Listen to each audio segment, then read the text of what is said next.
بسم اللہ الرحمن الرحیم۔ اللہ کا کلام قرآن اور مولا علی کا کلام نہج البلاغہ، جب بھی میں اور آپ اسے پڑھیں اور اسے دیکھیں گے تو ہمیں ایسا لگے گا جیسے آج مولا ہم سے بات کر رہے ہیں۔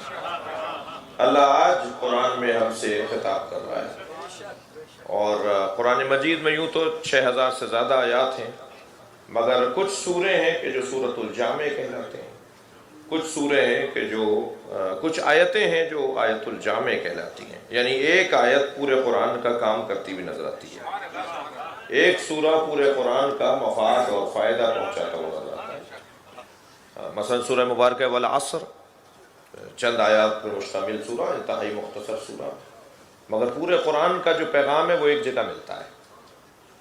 اور مثلا قرآن کی ایک آیت بڑی مشہور آیت ہے، اسے ہمیں اپنے گھروں میں فریم کروا کے لگوانے کی ضرورت ہے۔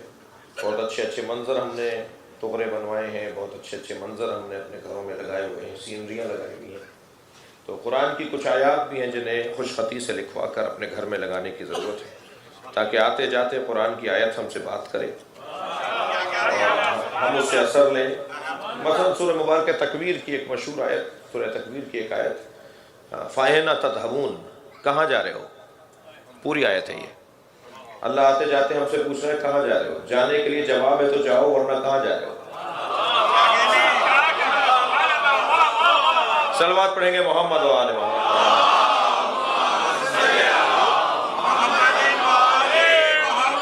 اگر میرے پاس جواب نہیں ہے اللہ کو دینے کے لیے تو پھر کہاں جا رہے ہو؟ اگر جواب ہے تو جاؤ، ورنہ کہاں جا رہے ہو؟ آتے جاتے قرآن ہم سے پوچھ رہے ہیں کہاں جا رہے ہو؟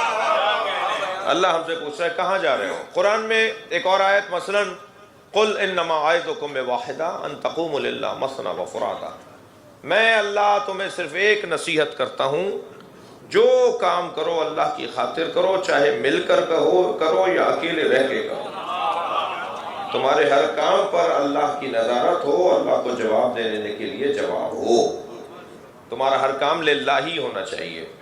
کسی اور کو دکھا کر کریں گے، کسی اور کو دکھانے کے لیے کریں گے تو ایک ناراض ہوگا، دوسرا راضی ہوگا، جب یہ راضی ہوگا تو وہ ناراض ہو جائے گا، جب وہ راضی ہوگا تو یہ ناراض ہو جائے گا۔ تو بہتر نہیں ہے کہ اسے راضی کیا جائے جس نے ذمہ داری لی ہے سب کو راضی کرنے کی،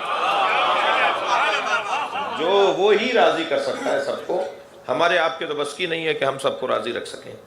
تو قرآن کی مسلسل آیات اور ہر آیت ایک پیغام دیتی ہوئی نظر آتی ہے۔ مولا علی کا بھی فرمان ایسے ہی، مولا کا کلام، بلکہ میں تو نہج البلاغہ کے لیے ایک طالب علمانہ لہجے میں یوں کہوں گا کہ اگر نہج البلاغہ نہ ہوتی نا تو قرآن پر عمل کا ثبوت نہ ملتا۔ باتیں تو بہت لوگ کرتے ہیں، کوئی علی کی طرح عمل کر کے دکھائے۔ صلوات پڑھیں محمد و آل محمد۔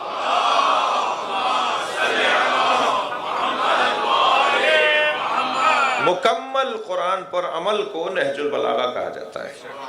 میری اور آپ کی قسمت بہت بلند ہے بھائی، جتنی بڑی نعمت اللہ نے ہمیں دی ہے نا، یقیناً اتنا شکریہ تو ہم ادا ہی نہیں کر رہے۔ اللہ نے ہمیں نعمت عظمائے ولایت علی دی ہے،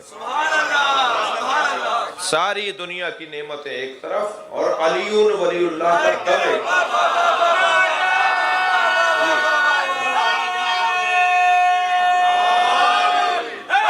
آپ ہمارے لیٹسٹ ویڈیوز کے بارے میں جاننا چاہتے ہیں تو ہمارے چینل کو سبسکرائب کریں اور بیل آئیکن کو پریس کریں۔ شکریہ۔